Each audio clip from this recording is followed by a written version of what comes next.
হাই প্ৰিয়ন, আজি কি বনালো জানেনে? কল পিঠা বনালো, তাতে আকৌ অকণমানো তেল ব্যৱহাৰ নকৰাকৈ, ভাপত নহয় কিন্তু তেল ব্যৱহাৰ নকৰাকৈ বনালো কলপাতত।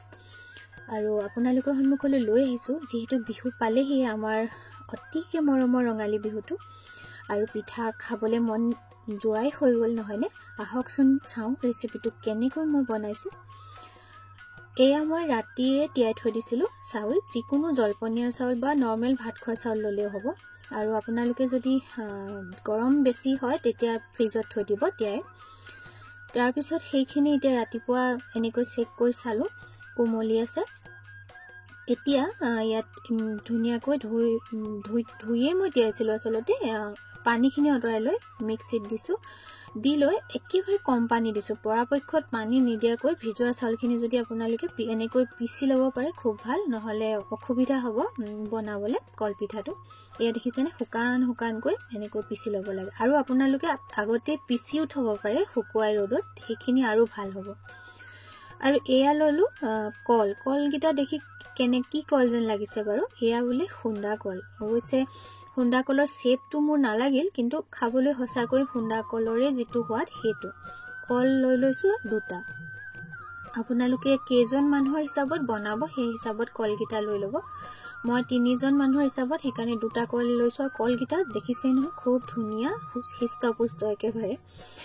খুন্দা কলৰ সোৱাদটো আছে, কিন্তু মই চাইজটো আচৰিত পালোঁ, কিন্তু তথাপিও খুব ভাল কল, ঘৰুৱা কল। কলকেইটা এনেকৈ বাকলি গুচাই এতিয়া মই আলু মেছ কৰা এই মেছাৰটোৱে এনেকৈ হেঁচি দিম। আপোনালোকে কাটা চামুচেৰেও এনেকৈ ধুনীয়াকৈ হেঁচি ল'ব পাৰে, ধুনীয়াকৈ পিটিকি ল'ব পাৰে, বা হাতেৰেও পিটিকি ল'লেও তেনেকুৱা একো কথা নাই। তাৰপিছতে এইখিনি এয়া চাওকচোন খুব ধুনীয়াকৈ হৈ গ'ল। এবাৰ মই চেক কৰি চালোঁ হাতেৰে। তাৰপিছতে এই যিখিনি মই পিঠাগুড়ি পিচি লৈছিলোঁ সেইখিনি দি দিম। পিঠাগুড়ি সাধাৰণতে ৰ'দত শুকুৱাই থৈ দিওঁ মই, কিন্তু এইবাৰ বতৰে অকণমানো সুবিধা দিয়া নাই। বিহু পালেহি, মোৰ শুকুওৱা পিঠাগুড়ি শেষ হ'ল, সেইকাৰণে মই চাউলকে ভিজাই ল'লোঁ। এনেকৈও একেই হয় বনালে। আৰু এয়া ধুনীয়াকৈ এতিয়া এইখিনি সানি ল'ম। কলতকৈ মানে পিঠা অকণমান বেছি হ'লে ভাল হয় আৰু বহুত বেছি মানে পনীয়া হ'ব নালাগে। সেইকাৰণে কৈছিলোঁ যে চাউলখিনি আপোনালোকে পিছোতে চাব যাতে পানী বেছি ব্যৱহাৰ নহয়। শুকান পিঠাগুড়ি হ'লে আমি সেইটো মিলাব পাৰোঁ জোখটো। আৰু ইয়াতে দি দিছোঁ চেনি, সেইটো অপশ্যনেল দেই, মোৰ ল'ৰাৰ অনুৰোধত। নিদিলেও কলৰ এটা মিঠা থাকে। আৰু নিমখ অকণমান দি দিছোঁ, মিঠা বস্তুত নিমখ অকণমান দিলে বেলেঞ্চ হৈ যায়, খাবলৈ বেছি সোৱাদ হয় নহয়নে? আৰু এতিয়া মেইন যিটো ইনগ্ৰেডিয়েণ্ট হ'ল সেইটো কলপাত পিছে মই শুকুৱাইও লোৱা নাই, জুইত পুৰিও লোৱা নাই দেই। ধুনীয়াকৈ চাফা কৰি মচি কুচি ৰাখিছোঁ। কেঁচা কলপাত দৰকাৰেই নাই, কাৰণ যিহেতু মই জুইতে দিম, সেইকাৰণে এনেকৈ মচি ল'ব চাফা কৰি। তাৰপিছত এতিয়া সেই কল আৰু পিঠাৰ বাটাৰটো ইয়াতে নিজৰ আন্দাজত দি দিম। কলপাতখিলা ডাঙৰ হ'লে অকণমান বেছিকৈ দিব পাৰিব, আৰু সৰু হ'লে অকণমান কমাই দিব, যাতে চাৰিও চাইডে মানে ওলাই নাযায়।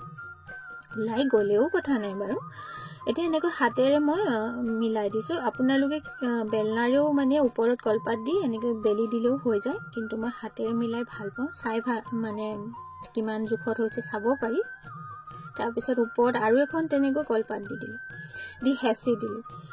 আৰু এতিয়া এখন টাৱা এয়া মই গেছত গৰম কৰি ল'লোঁ, লৈ ইয়াতে মই এয়া দি দিলোঁ। মিডিয়াম টু হাই ফ্লেমত বনাব পাৰি, ল' নকৰিলেও হ'ব।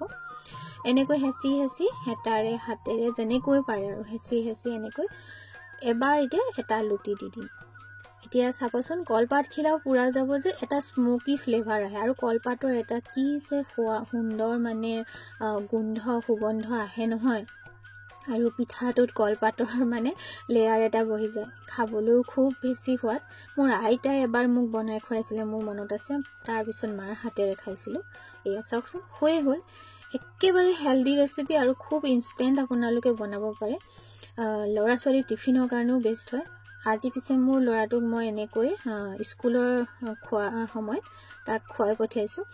তাৰ অকণমান দেৰিকৈ গৈছে সি স্কুল, তাৰ আজি স্কুলৰ এক্সামৰ ৰিজাল্ট আছিলে। এয়া চাওক কিমান যে সুন্দৰ হয় নহয়। মানে এবাৰ যদি এই পিঠাটো বনাই খায়, যিসকলে বনোৱা নাই, আচলতে আমাৰ অসমীয়াসকলে সকলোৱে হয়তো জানে আৰু বহুত দিন হয়তো যদি খোৱা নাই এবাৰ খাই চাব, মনত পেলাইহে দিলোঁ মই। আৰু যিসকলে নাজানে এবাৰ বনাই খাই চাবচোন, খুব বেছি হেল্ডি, তেল চেল নিদিয়াকৈ কলপিঠা বৰ ভাল লাগে খাই।